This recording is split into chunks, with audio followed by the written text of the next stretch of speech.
How do you feel like you guys responded after yesterday? Good, we won. Yeah, no, the team responded well. Yesterday felt like 4 losses, but luckily in baseball it's only 1. And they bounced back well. They could have been weak mentally, and they weren't. And they decided to be a different group today than we saw yesterday, which is a long season with baseball. You don't want to stub your toe too many times. We did yesterday, and we didn't today, so I was proud of the group. Grayson obviously sets a career high in innings, 6 today. Just what do you think of his performance overall?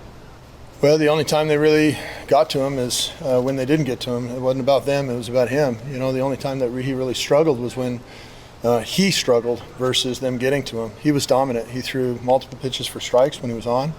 The one inning where he got a little loose, you know, he lost a little bit of a feel for it or something like that in that inning, and then he saw him recover and rebound, which we hadn't seen him do now in the past, and he was able to kind of get past that bump in the road, which is really good. I was happy for Grayson's growth and development there. You guys have kind of gone back and forth with him and Toby as that Saturday starter. You feel like this is more what you had in mind, like the beginning of the year when he was your Saturday guy? Oh, I don't know. We're just looking for good starts. I just want good starts. You know, we didn't have anything pre-pitched or, you know, it's got to be scripted this way. It's just more a matter of, you know, what's it look like, and whoever wants to pitch like that, that's a quality start. That's what we're looking for.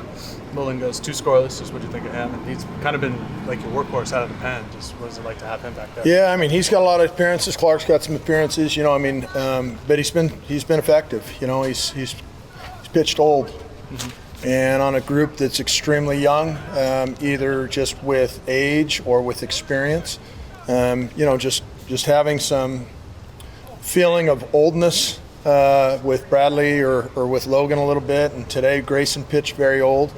We saw a lot of young stuff too again today, and we're going to try to get them older and stuff to where we can maybe extend the lead when we had a couple of opportunities to do it. But I thought those guys pitched old today, and that was the difference. Cooney's 5th home run of the season today. He's number 2 on the team now. Was that something that kind of popped, something you guys expected from him as a freshman this year, or are you just pleasantly surprised? He's an awesome player. We knew that when we recruited him, he was a great player that could play anywhere in the country, and that's what he is. He's a great player. He's a tough kid. He's well-parented, and we're excited that he's a Duck. Casella gets his first hit of conference play with that 2-run homer. Just how do you feel like he's swinging it still at the top of the order? Well, if it's his first hit in conference play, he probably hasn't been hitting very good, has he, in conference games?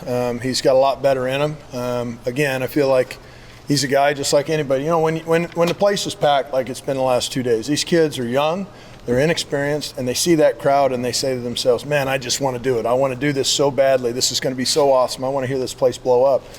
But there's a way that you operate for the place to blow up to where you can be successful, and there's a way that you operate when you're going to fail. And so just getting them accustomed to the how you're going to be successful when your emotions are at their highest. Crowds have been tremendous the last two days. It's been almost a packed house, which has been fantastic. And these guys want to win and show the fans such a great product, and sometimes they get in their own way, as we've seen. So that's coach's job. We're trying like crazy to get these guys to understand they got to believe in themselves, and then how to execute when it's as exciting as it is here. To get them prepared for that, is that kind of, you said that the coach's responsibility, is it also just getting them in front of these like fans like this more often and getting them into these little like tenser situations? Well, yeah, absolutely. And I mean, the more we can get the fans to blow up and go crazy and be allies for us and be a part of the reason why we win, the better off we are. We saw that. We've seen that several times, you know. And when you go on the road and you see it, you know, I think maybe one of there's fan bases out there that do a fantastic job, that make it a tremendously tough place to play. And you know, at PK Park, that's been seen before as well. And so we're working like crazy to earn the crowd's support and respect, and a lot of times we may need them to help coach us. And so the way they can do that is just by being energized and engaged and force us to be awesome instead of allowing us to be mediocre at times. The kids aren't trying to be mediocre, but boy, it's a real blessing when you have all those people in the stands going crazy for you, and it's an advantage. Only have to use 3 arms out of the bullpen today after 6 yesterday. What kind of flexibility does that give you going into a rubber game? Well, we should have pretty much everybody available. That's why we took Brad out. He was very effective, but we wanted to have him effective and fresh for tomorrow. His pitch count was very low, so he should be there. We should have we should have options tomorrow. The key is the start. We would love to have another quality start. We need to start building off of our starting pitching. In order for us to do things we need to do, we're going to need starting pitching. And, oddly, yesterday's outing, our starter had good percentages, just wasn't pitching super smart, wasn't pitching super old, ironically. And today we saw the opposite, so we were excited about what we saw, and we're looking forward to seeing Kevin tomorrow. Hopefully he can do a little bit of the same for us. What are you looking specifically for Kevin? Just going into Game 3. Well, same thing. Just put it on record and play with what Grayson did. Just flat out, just throw the ball over the plate, keep it out of the middle of the plate. Keep them off balance with the off-speed pitches to where those are commanded for strikes. And it's pitching's not rocket science, but it's not easy. It's not easy to do those simple concepts.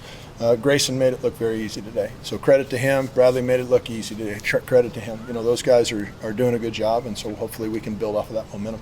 We've had a couple games now with Garrotti at third, either Maddox or Cooney at short, and then Drew Smith at second base. Just how do you feel like the middle and I guess the corners of your infield are doing? I think it's stabilized our defense. I don't know. I know Ryan dropped one today on the infield, but I think it's stabilized overall the defense. I don't know what the defensive numbers are here in the last 5 games, but I think they're pretty good. And it feels like the defense is settling in. I think as we get more productive, older at-bats out of some of our older guys that have been through some of these things, they just need to settle in. I think you're going to start seeing a better product by the day.